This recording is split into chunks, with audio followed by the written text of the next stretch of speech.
Hi, everybody. Good morning. Would you unmute me, please, one? I am? Great. Awesome. Thank you. Okay. So, we have some really neat things going on with music for Advent. Like last year, we're going to use the song All Earth is Hopeful, or Toda la Tierra, as our music for our call to worship and our communion liturgy. The difference is this year we are adding in all of the Spanish verses. So each week we will do one verse in English and the same verse in Spanish. So we'll do verse 1 on the first week in English and Spanish, verse 2 on the second week in English and Spanish.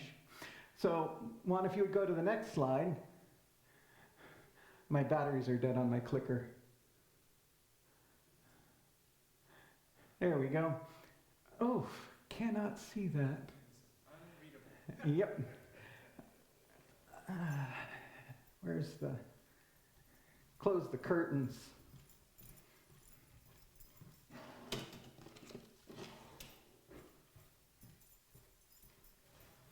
I love how bright those windows make this space, but it makes it impossible to see the slides. All right, so here I've got the Spanish text projected up for you. The main thing that I want to point out about this is see everywhere there's a little scoop between words.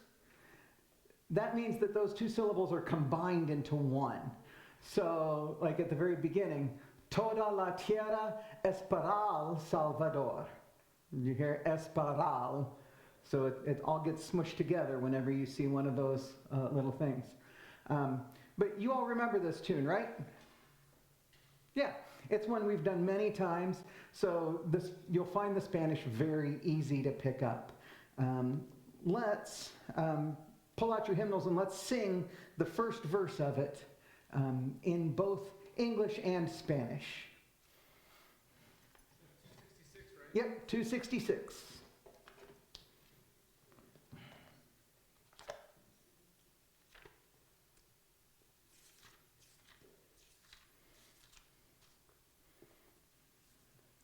Here we go. You ready? Sure. Stephanie had to go, so I'm just going to be doing this off the cuff. All earth is hopeful, the Savior comes at last. Furrows lie open for God's creative task. This the labor of people who struggle to see how God's truth and justice set everybody free. In Spanish, Toda la tierra espera al Salvador, y el surco abierto, la obra del Señor, es el mundo que lucha por la libertad, reclama justicia y busca la verdad. Nicely done. Great. I knew that one wouldn't be a problem because we're so familiar with it. The next one, if you go 2 slides, please. This is the communion text for it that we did last year. It's the same melody. Oh, holy God, we raise our praise to you. We sing your glory through heaven and the earth. Hosanna, Hosanna, we laud your blessed name, for hope and love and joy and peace at your Son's birth. Isn't that lovely? All right, next slide, please. Nope, there was a duplicate slide. Here we go. Glory to God from Now the Feast. We've done this a lot as a response for the Psalms, as an antiphon. This time we're going to be using it as the gospel acclamation. Next slide, please. So the English text. Glory to God in the highest and peace to God's people on earth. Next. Glory to God in the highest and peace to God's people on earth. Remember that one? Yay. All right. Here's what we're doing that's new with that. We are going to also sing that in German. So here is the German text. Ehre sei Gott in der Höhe und Friede den Menschen auf Erden. Now, let's break this down. Okay, that's why I've got I should have made that font a little bigger. Anytime you see 3 R's in a row on the pronunciation, roll the R. Now, in German, they roll the R in the back of the throat, but rolling it at the front with your tongue is perfectly fine. So, Ehre sei Gott in der Höhe. It's a cross between U and So, Höhe. Okay? Und Friede den Menschen auf Erden. All right, let's put all of that together. Ehre sei Gott in der Höhe und Friede den Menschen auf Erde. All right, next slide, please. This is how it lays with the music. So I'll sing it once and then we can all sing it together, okay? Ehre sei Gott in der Höhe und Friede den Menschen auf Erden. Ready?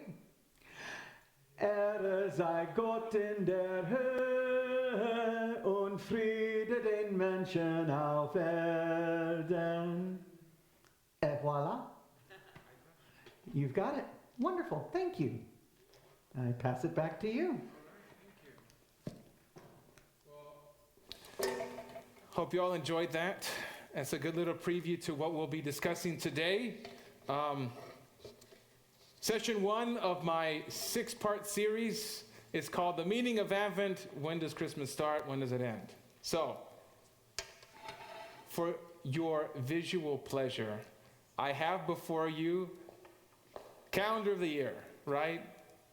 So we look at the calendar like this, we see all these green, we see all these different colors here, and you wonder, how do I read this thing?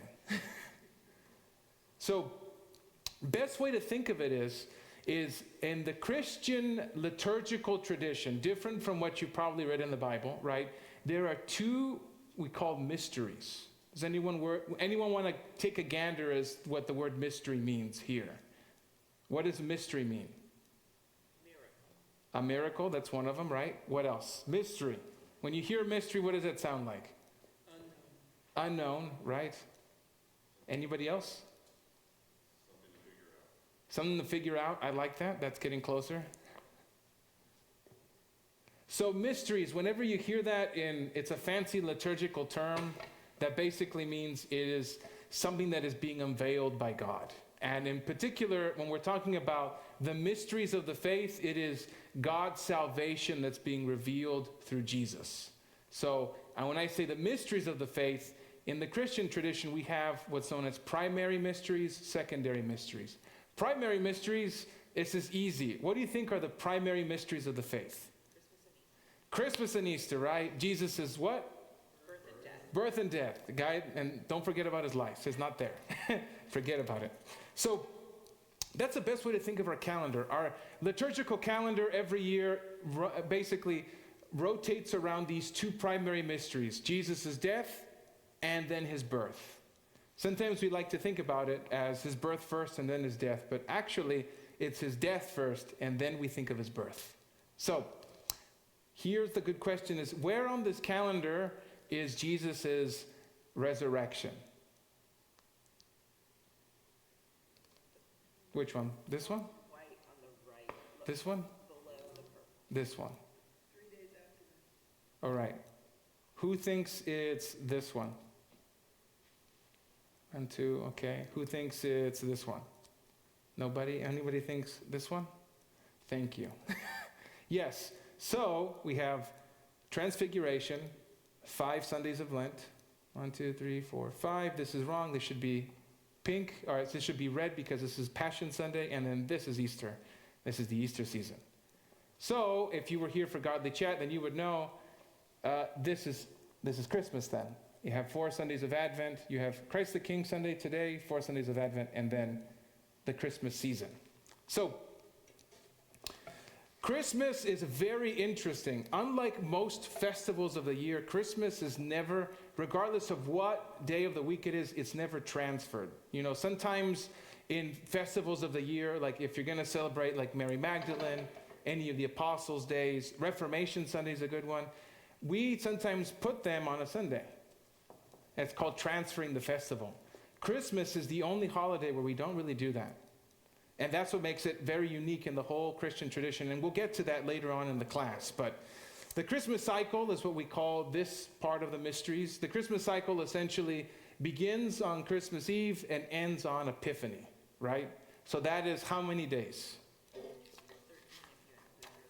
Yes. So it's technically, sometimes we call it the 12 days of Christmas plus Christmas.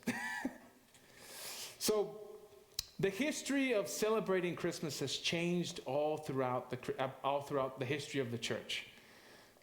In certain days, Christmas was actually, it landed on January, anyone know, 6th? Used to land on January 6th. And there was usually about 40 days of Christmas.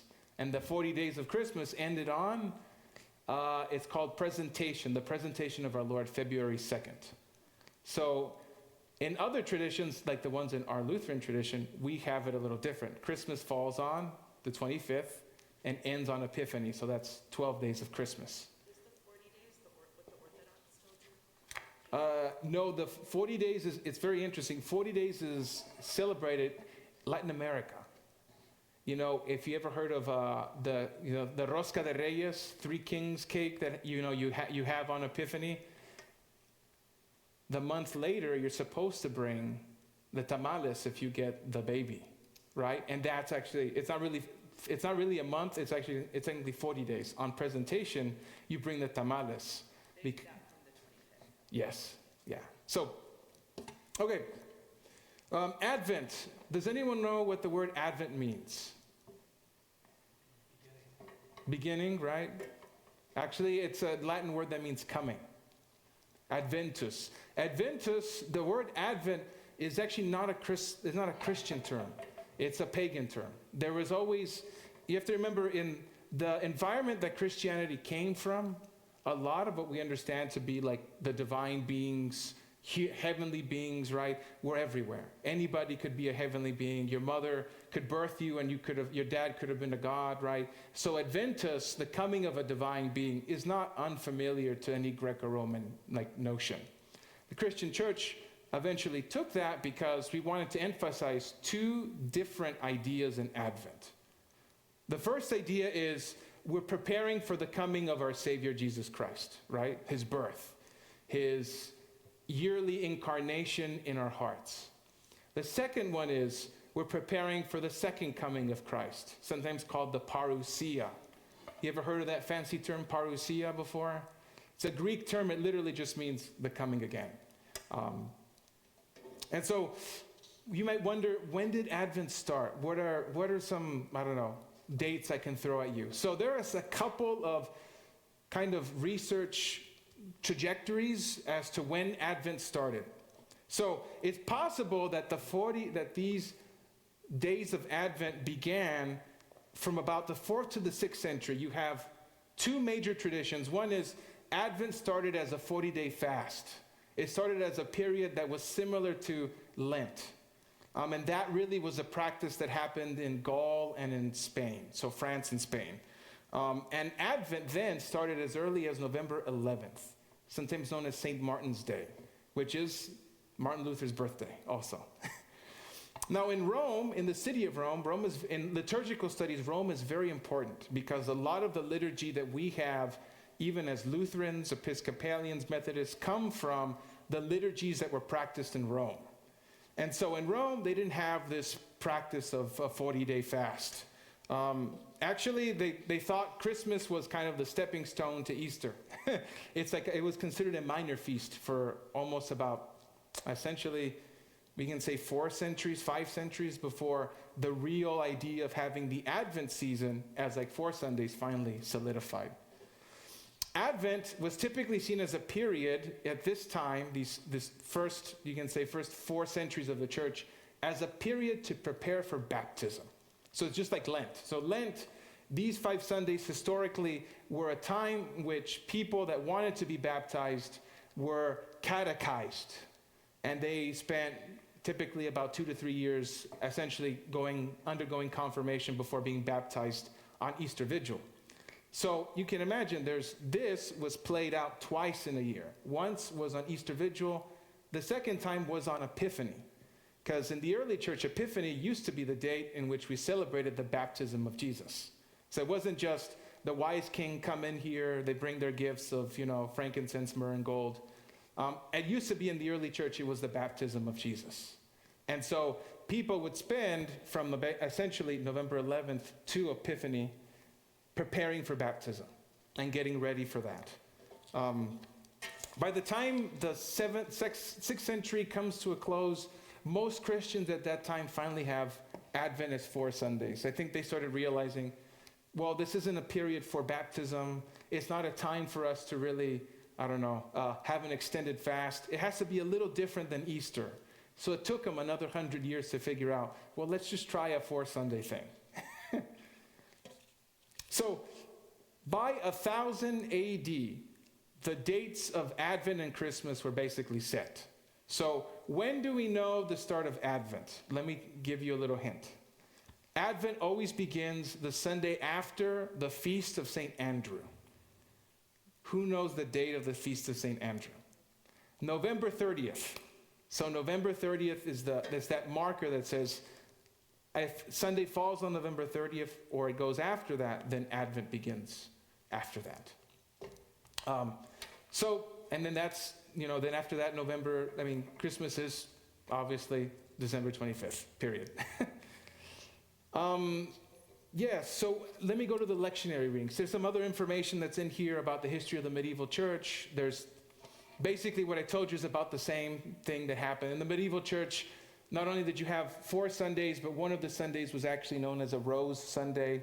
That's a pink Sunday. It's called the Sunday of Joy. But anyway, let me go forward. The lectionary readings. The lectionary readings in the Advent season are the most unique because they have the same themes every year. So the same things are, we wait for Jesus, the Messiah has already come, and this is the narrative preparing us for the birth of Jesus. So Advent 1 always deals with Christ is coming again, be prepared, watch, be waiting. And so every year, be it year A, be year B, year C, so the year of Matthew, which is year A, year B, the year of Mark, or year C, the year of Luke, regardless of what it is, it's always going to be a story about Jesus talking about either the destruction of the temple or about his second coming. That's it. So you just take a gander. Every time you're there, listen to it. Write notes down and say, all right, this sounds like last year. I'm like, well, it's because it's the same year, just same story told from different perspectives. Second Sunday of Advent is always going to be a Sunday about John the Baptist. Because John the Baptist is also saying, hey, the Messiah is coming. Get ready. Things are gonna change. The third Sunday is very unique because the third Sunday is, as I said, is a Sunday of joy. It's also a Sunday where the focus of the readings are on the signs that the Messiah is already here. How do we know that the Messiah is already here? So a good example is in Matthew. So this upcoming season, we're going to hear about that things that Jesus was doing in his ministry are signs that the Messiah is here. And year C, which was last year, there is a whole focus on cures and miracles as signs that Jesus has already arrived. Fourth Sunday is the most unique Sunday, I think. It's one of my favorites. Fourth Sunday, it always deals with messages to Jesus' parents. So this year, we're going to hear about the angel and Joseph. Do you remember the message that the angel told Joseph? Don't divorce your wife. It wasn't infidelity. It's a Maury Povich situation. Joseph, you are the father. Year B and year C, they always deal with the Annunciation. So the angel coming to Mary. It just depends on what focus you're going to give it. Are you going to focus year B? Are you going to focus on Mary's message, what the angel told Mary? Or year C, are you going to focus on what Elizabeth received as a result of Mary's ecstatic, God has done great things for me. So it's sometimes known as the year of the Magnificat. So that's Advent in a nutshell. I mean, Advent is not a time for fasting.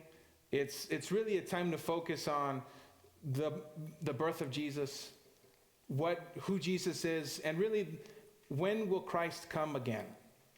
How are we going to receive Jesus in our hearts? So another brief thing before we get to Christmas is this. The remnants of a longer Advent season is actually in our readings here, actually. You've noticed the past 2 Sundays we've talked about the second coming of Christ, right? Christ coming again. Because those used to be the original readings for a longer Advent season. So this Sunday will always be a Sunday on the destruction of the temple. And this one will always talk about Jesus' coming as the king. And it's either through a parable, through his suffering and death, or it's going to be another extended discourse on the temple. So just know that. That's why you always wonder, why does it sound like we're talking about the end of the world all of a sudden? Well, it's because this used to be the first 2 Sundays of Advent. Yes, please.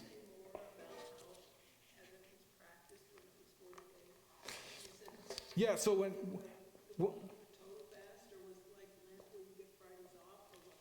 so in many ways it wasn't a total fast, and you actually see that in the liturgies, because when it's a total fast in the liturgies of Advent, you don't really say Alleluia, you don't sing the Gloria, and actually those were things that were sung during the Advent season. So even in the early church, that wasn't considered a full total fast, which essentially a total fast means you fast every day except Sundays. And typically a total fast meant a more extreme form of fasting. So in the Eastern Orthodox, they actually practice more of a total fast, which means they actually don't have eggs or oil or butter. Basically, you're right, they're vegan throughout the entire season. Advent was never practiced that way. Advent was always, if it was a fast, it was a lesser fast for most people. And that's essentially the only difference. There wasn't any, sometimes you think of Lent being a season where every Friday you'd have the Stations of the Cross. You didn't have that in Advent. It was more of really, because they wanted to focus on baptism, it was really more of a focus on our baptismal promises and getting ready for when we're going to be baptized. So that's what makes that fast a little different than other fasts throughout the year. Any other questions? Excellent. That's an excellent question. I wonder when exactly December 25th was decided, because my understanding is that Jesus was not born in December, and it is related to pagan celebrations of new life at that time. And so at what point in church history did those converge and that date get chosen? We will get to that right now. All right, so let's get to that right now. So, Christmas. Why do we celebrate Christmas? That's the better question. Why do we celebrate every year that we are remembering when Jesus was born? That's the question for you all. Why do we celebrate Christmas? New birth and hope. New birth and hope. Others who think, why do we celebrate the birth of Jesus? Saturnalia. Actually, I like that. That's a good answer. Pagan's way. Others, why do we celebrate the birth of Jesus? We can't celebrate his death and resurrection if you don't acknowledge his birth. I like that. It's getting closer to the Orthodox answer, quote unquote. Others, Mike, I'm going to put you on the spot. Why do we celebrate Christmas? The gift of God. That's another one. All right. So, Christmas. The reason, here, let me give you the liturgical answer. The liturgical answer for why we celebrate Christmas is that it is a focus on the incarnation of Jesus, and that the incarnation prepares us for his death and resurrection.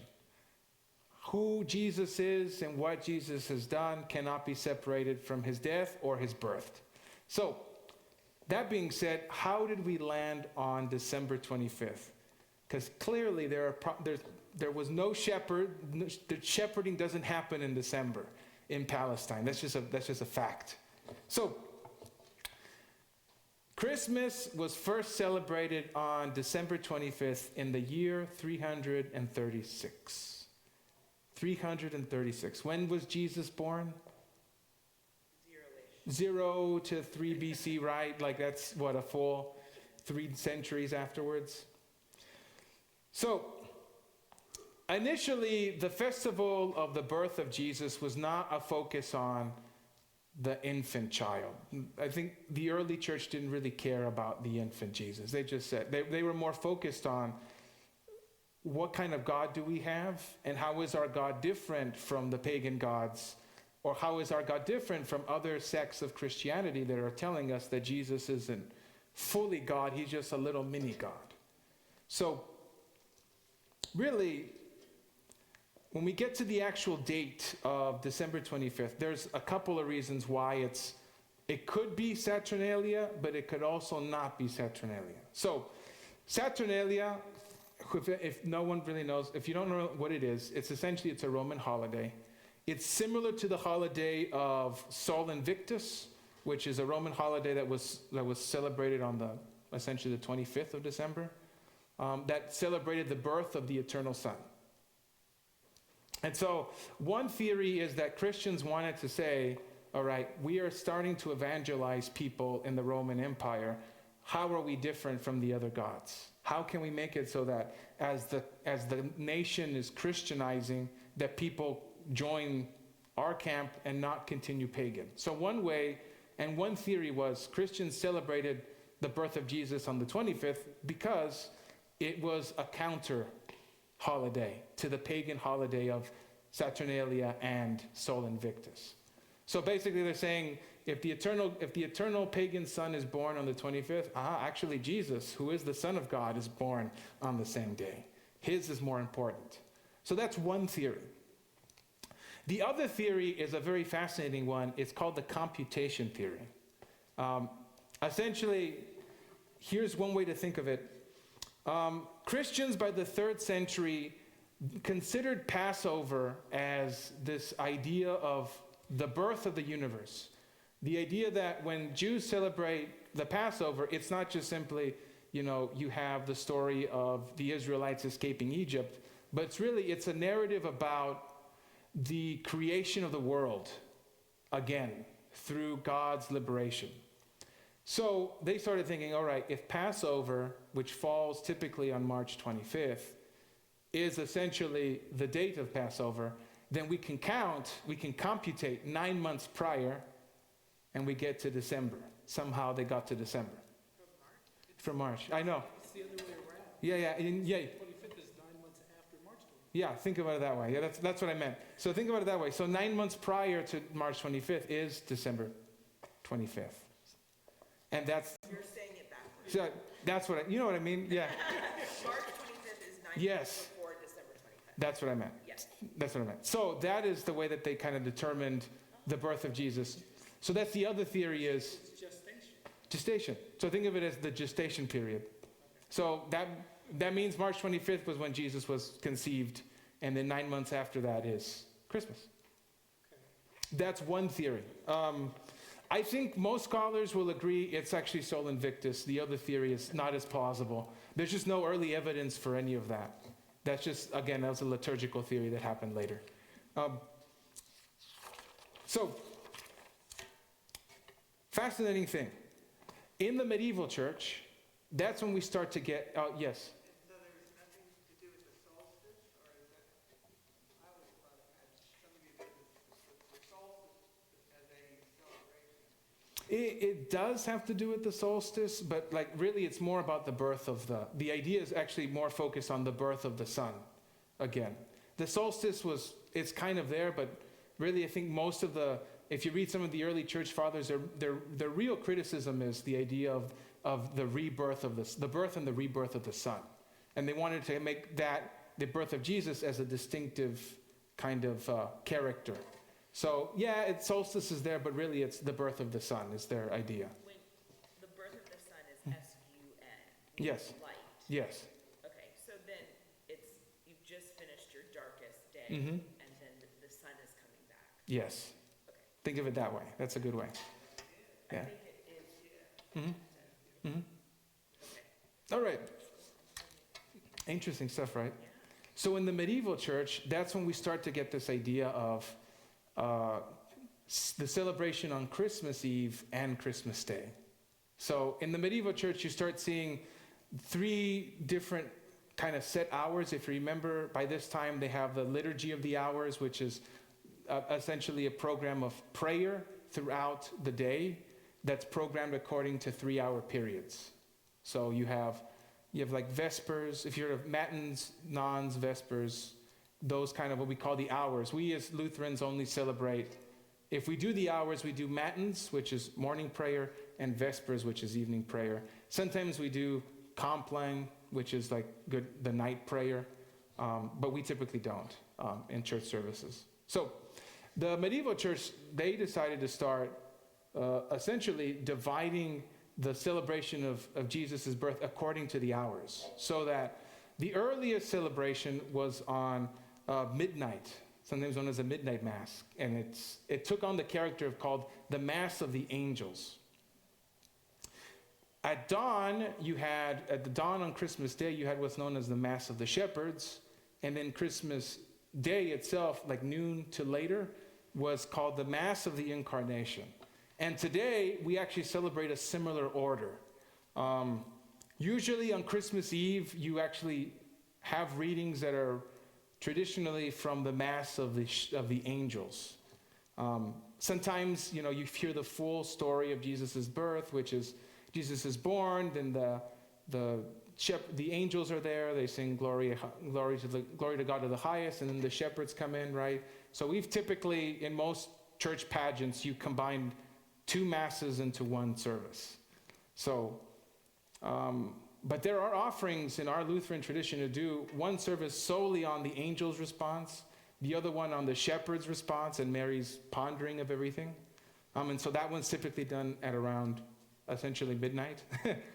And then Christmas Day is usually the day you focus on the incarnation. So you get readings from John's prologue, John chapter 1. So that's interestingly enough, that's Christmas in a nutshell. Sometimes if a church doesn't celebrate what's the service on Christmas Day, they might celebrate Christmas too. So every year you have Sundays in Christmas. So Christmas happens, and then within the season of the 12 days of Christmas, you can either have one Sunday or 2 Sundays. If it's one Sunday, then no dice. It's usually on the childhood of Jesus. If you have 2 Sundays, the second Sunday can actually take the readings from Christmas Day. So if you don't celebrate Christmas Day, you can actually focus on the incarnation on Christmas too, if your year has Christmas too. Interesting stuff. Interesting enough. Questions, comments on Christmas Day, Christmas Eve? Pretty straightforward, pretty simple. It may just be because in America, when people started moving west, Mhm. communities were so separated and churches were so separated. But I got the impression that Christmas wasn't celebrated that much in the U.S., maybe during the 19th century, or am I just wrong? Well, in many ways, all the trappings of Christmas that we see, a lot of it is an import from the Germans. The real strong emphasis on like the Christmas tree, the Christmas lights, the Yule log, all of these things which are really Northern Europeans, but really not like in continental Northern European traditions, those were eventually imported into the U.S. But like you get, for example, you think of the Spanish Southwest, right? Their emphasis is going to be on Epiphany. It's not really on Christmas. And actually the 40 days of Christmas, not just the 12 days of Christmas.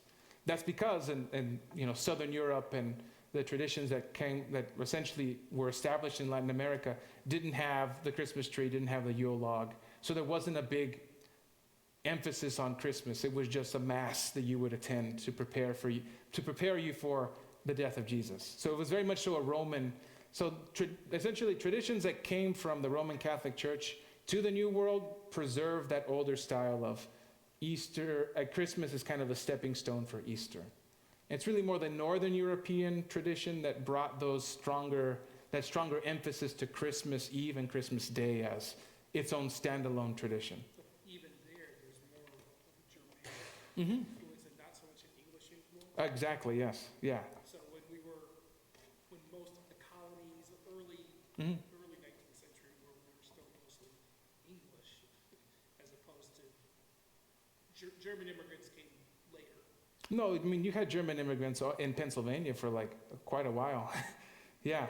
Yes. Yeah, but like, has that being universal throughout the colonies? Well, that's a whole different situation. But the Puritans didn't do festivals. Yeah. The Puritan tradition would not have No, not at all. Christmas, because they wouldn't do that celebration. Mm-hmm. Any other comments, questions? These are great questions. Also, the southern Europe is not dark at Christmas. Mm-hmm. You have the difference in lights and trees and candles and fires in the countries that have little daylight in December versus the Mediterranean, which has substantial daylight at that time of year. And so you're just gonna, why would you light lights if you have light? And so I think that you also have just regional differences of what the focus would be. So when you get to Latin America, here's interesting. So when you get to Latin America, because of what we sometimes known as syncretism, so the evangelization of the Americas, a lot of the different harvest traditions and harvest practices fit nicely towards a tradition that didn't emphasize Christmas, but emphasized the 40 days of Christmas that ended in presentation. So like a good example is in Mexico, starting in essentially around now till February, amongst the native Mexicans, this was a time of harvest for the corn. That's when you would start seeing tamale offerings, corn offerings to various gods throughout the year. And actually, yeah, so like a good example is Christmas Day was the birth of Huitzilopochtli, which was the main god of the Aztecs. And so one of the ways that the evangelists came to Latin America and tried to like Christianize it was to say, actually, it's the birth of Jesus. It's not the birth of your main deity. So that's why in Mexican circles today you still have tamales, because tamales were the main offerings to a lot of the Aztec gods. So that's why if you go to southern Mexico, the focus is never Christmas. It's actually Three Kings Day. And the main focus is actually presentation. The presentation was another celebration for one of the corn deities, which is why the real focus is you get to Three Kings Day to figure out who's going to bring the offering on presentation, because that's the more important day. So you see where the regional differences also gives way to evangelism, which is depending on where you are in the global south, right? You have different ways of the Christian calendar being imposed on the native calendars. Yeah, that's standard evangelism. Oh, yeah. Fit with what you're already doing. Oh, yeah. Change the focus. Yeah. Yes. The one in the background of the blue tree, I can see how it would morph into a Christmas tree, like you said.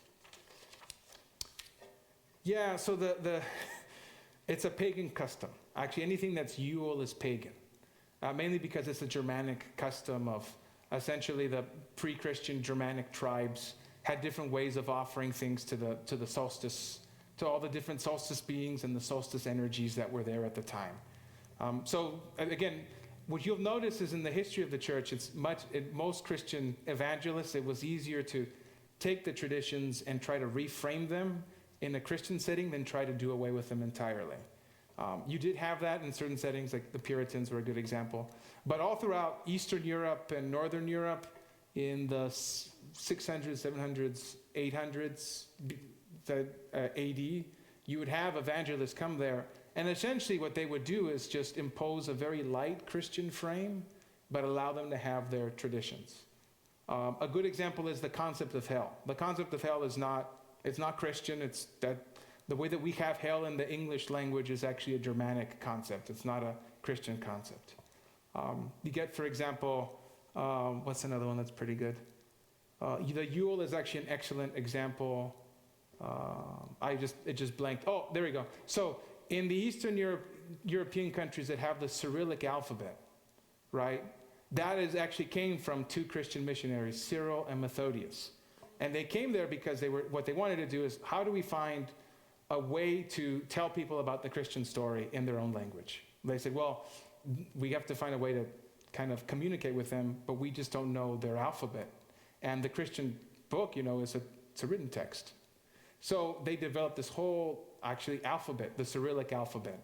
And that was the way in which they said, all right, well, we'll take your language, what we're hearing, and we'll slightly impose an alphabet, but we won't go beyond that. We won't change the deeper meanings behind the different forms of language and verbs and structural and syntactic differences. So that's one way in which the evangelists kind of glossed it over, especially in Eastern Europe, and found ways to just incorporate things and not really do much more than that. Yeah. The Easter egg is a good one. La Virgen de Guadalupe in Latin America is a good example. That's not a Christian thing, but we've just said that's Mary, as opposed to it being Tonantzin, which is that's her actual name, which is What does that come from? it comes from Nahuatl, which is the native Aztec language, and it means just like my mother, the Mother Earth. Yeah. Any other comments, questions? Yes, please. My brother goes to school in Louisiana. He gets time off in February for the stuff you were talking about. But my friends in UT don't get that time off, so it's different culture celebration. Again, it's the French somehow, oddly enough, were able to preserve. Well, not oddly enough. It's interesting. They preserve that tradition, what I call the 40-day tradition, more than when we'd say it's the 12 days of Christmas. I know that because it's interesting. Whenever it's Three Kings Day, they have their king cake, but it's a very interesting thing. They don't. It's more like a little tart, and in the tart they have there's a little bean that represents Jesus. If you get it, it's a blessing, but you don't bring tamales or anything. It's like, good job. Yeah, but no, so like the French tradition does celebrate the presentation as a day off. In Mexico, they don't really do that anymore. It used to be, like in Latin America, that would be a holiday, another holiday to take off. But no, it's interesting they do that in Louisiana, but again, it makes sense. It's the French influence. Well, you see it in Mardi Gras, right? Mm-hmm. Is that whole fasting and that longer, different traditions as well, and you see the French influence. Excellent. Others? Comments, questions? Melvin? I had many Hispanics work for me over the years, and right now I have a family, 2 brothers and a sister that work for me. And they take one special day and they make 500 to 700 tamales. Mm-hmm. And they freeze them and they make different kinds depending on the season of the year. Mm-hmm. And then when their families get together, just eat the tamales that were made as special gifts to the family, not outward gifts to other people, but as special gifts to the family of coming together as a unit. And that's the way they practice it. Well, in many ways, the tamales are really a family thing. Over the past 30 years, it's been more commercialized. Like a good example is in McAllen, there's a whole string of tamales stores called Delia's Tamales. They've started expanding north of the valley. So, but they've commercialized that entirely. But tamales used to just be starting now, so late Thanksgiving to about presentation, and that was it. After that, you would not have tamales. But over time, that's changed because people really like tamales because they're really good, they're delicious, and then people make money off of it. You think about 500 to 700 tamales. How many dozens is that? And then how much are you selling the dozens? Yeah. That could be lucrative. Yeah. Others, comments, questions, concerns, ramblings? Those are always nice. Steve? I was just wondering, because I know that the Puritans in Massachusetts prohibited Christmas celebrations for a while. Mhm. Could you explain, I mean, I have kind of a vague sense of why they did that, because it could often be like a rowdy celebration. But do you know why they did that? For the most part, what do you know about, the better question is, what do we know about Puritans? So the Puritans, does anyone know why they supposedly came here to the U.S.? For religious freedom. Religious freedom. But for religious freedom from what? The Church of England. Yeah, so because what was the Church of England doing essentially from the time of the Elizabethan Compromise till about 17th century? You know what it was? They started incorporating more of the traditional liturgical practices. So really, a lot of the Puritans, the dissenters that came to the U.S., really just didn't want to have anything to do with what they used to call popery, which were these essentially these liturgical gestures and different ways of conveying the mysteries of God through vestments, paraments, different kinds of altar pieces. And so part of that was these big raucous celebrations, Christmas, Easter.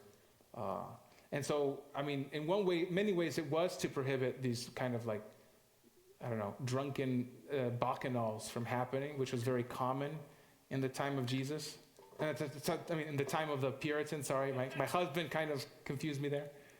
It was very common in England and actually all throughout even in the 19th century to have 12 days of just raucous fun time, getting drunk, making a mess of things.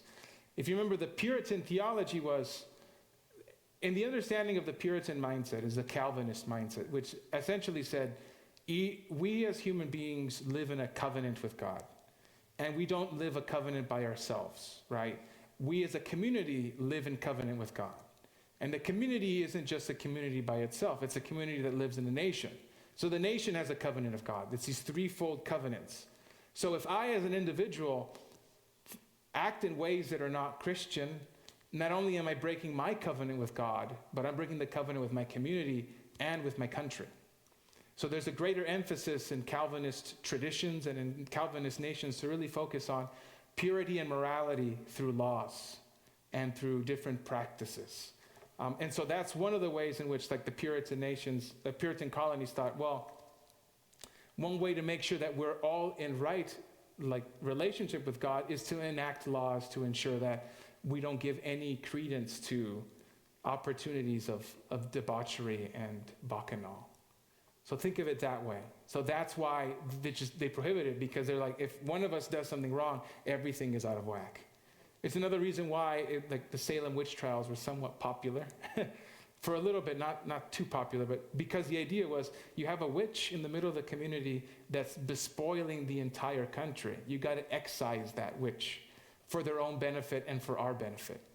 So there's this, John Updike is this famous author in the U.S., and he essentially wrote this article where he said, in the U.S. there's only two real Christian religious traditions. He said there's the Calvinist tradition, and then there's the Lutheran tradition. Of course, he forgot the Catholics, but that's a whole other question. But he said it in the perspective that there's either an emphasis on institutions and people controlling other folks and controlling their ways of living and morality, or there's the Lutheran way of grace, which is you live as fully as you are because that is how God made you. And if you sin, well, you sin, and you find ways to forgive and to be reconciled. So in many ways, when we come to Christmas and the traditions around it in this country, right, in many ways it's this balance between the Calvinistic traditions and the more Lutheran understanding of stuff. The Lutherans, I think, have maybe won for a little bit. Christmas has become, at least at Christmas, everything else is different. Any other questions, comments? The Roman celebration was around December 25th. Yes. The Christian Yes. The Mexican Yes. God's birth is December 25th. Yes. Is there any Far Eastern Asian god that's also, I mean, it's just fascinating to me that very distinct cultures, Mhm. very distinct geographies, all are tied to the same god birth. It probably is because light, It's sun, probably the but I- solstice and the light changing. And the harvest. Also, harvest. Yeah. if you look at any of the structures anywhere in the earth, the stone structures from that time, Mhm. at the winter and summer solstices, there's kind of incredible reactions amongst the stones and the shadows. And so it's such an integral shifting time for people that were living outside in agriculture and nature oriented. It makes sense to me that, I mean, was it really the 25th? right. Was it the 23rd? Was it, but it was shortly after the solstice that you're coming back into this changing. Even in, nearer to the equator, you still have a shift in some way. So I think it just kind of makes sense that it would be around that time. Yeah, I mean, there's, I don't know much more about Asian cultures. What I can tell you is, at least in the ancient world, I mean, most of the main deities were, in many ways, they were born of a virgin, or they were incarnate, if you would. So the narrative of, like, there's this, this God who is from Palestine, who essentially has a son through this miraculous conception by this young woman. That is not a far-fetched idea.